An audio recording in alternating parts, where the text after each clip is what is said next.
SG coffee times എന്ന് പറയുന്നതിൽ പണ്ട് ഞാനിതിൻ്റെ ഒരു 56 എഡിഷൻ നടത്തിയതാണ്. 2022-23 കാലഘട്ടത്തിൽ 56 എഡിഷനാണ് SG കോഫി ടൈംസ് നടത്തിയത്. അപ്പോൾ അത് ഒരു ഇടത്തട്ട് മേലേത്തട്ട് വിഭാഗങ്ങളുമായിട്ടുള്ള മെയിനായിട്ട് ഇൻഫ്രാസ്ട്രക്ചറിലാണ് അത് നമ്മൾ ഫോക്കസ് ചെയ്തിരുന്നത്. പക്ഷെ അത് കലുങ്കിലേക്ക് വന്നപ്പോൾ അടിത്തട്ട് വിഭാഗത്തിൻ്റെ അപര്യാപ്തതകളല്ല, അനിവാര്യതകൾ 40-50 വർഷമായിട്ട് മര്യാദകേടിലേക്ക് മുക്കിക്കളഞ്ഞ ഒരു സംവിധാനത്തിനെതിരെയുള്ള മുറവിളിയാണ് അവിടെ കേട്ടത്. അതിന് ഞാൻ കൃത്യമായി മറുപടി കൊടുത്തിട്ടുണ്ട്. അതിലെല്ലാം എനിക്ക് രാഷ്ട്രീയം പറയേണ്ടി വന്നിട്ടുണ്ട്. ആ രാഷ്ട്രീയം പറഞ്ഞത് വലിയ ബോധവൽക്കരണമാണ് എന്ന് പറയുന്ന ഭയപ്പാടാണ് ഇന്നും പ്രജ എന്നൊക്കെ പറഞ്ഞ് ചില വാക്കുകൾ എടുത്തിട്ട് കൊട്ടിക്കൊണ്ടിരിക്കുന്നത്. അതിന് കൂലി തല്ലുകാരെയും കൂലി എഴുത്തുകാരെയും നിയോഗിച്ചിട്ടുണ്ട്.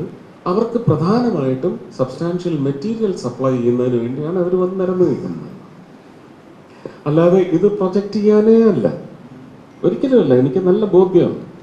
പക്ഷെ അതിനും അവരോട് നന്ദിയുണ്ട്. കാരണം ജനം ഇത് തിരിച്ചറിയുന്നു, ജനത്തിന് നല്ല ബോധ്യം വരുന്നുണ്ട്. പിന്നെ ഈ വളത്തിലാണ് ഞാൻ എന്നും വളർന്നിട്ടുള്ളത്.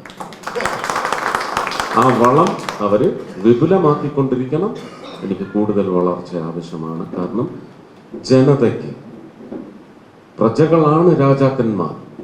ആ പ്രജാ രാജ്യത്തിനും പ്രജാ രാജാക്കന്മാർക്കും വേണ്ടി എനിക്ക് കൂടുതൽ വളർന്നേ മതിയാവൂ. എൻ്റെ പ്രസ്ഥാനത്തിന് ആ വളർച്ച ഇന്ധനം പകർന്നു നൽകണമെന്ന് പറയുന്ന അതീതമായ ആഗ്രഹവും പ്രാർത്ഥനയും ആത്മാർത്ഥമായ പ്രവർത്തനവും തീർച്ചയായിട്ടും മുന്നോട്ട് കൊണ്ടുപോകുന്നതാണ്.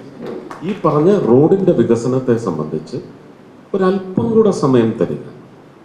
നമുക്കിവിടെ ഈ പറയുന്ന പഴയ 47, 17 ഇതിനൊക്കെ സ്ഥലമെടുത്ത് നൽകേണ്ടത് കോപ്പറേറ്റീവ് ഫെഡറലിസത്തിൻ്റെ സ്ട്രക്ചറിൽ സംസ്ഥാന സർക്കാരാണ്. എത്രയാണ് കൊടുത്തതെന്ന് പാർലമെന്റിൽ വിളിച്ച് പറഞ്ഞതിന് മറുപടി അവിടെ കൊടുത്തിട്ടില്ല.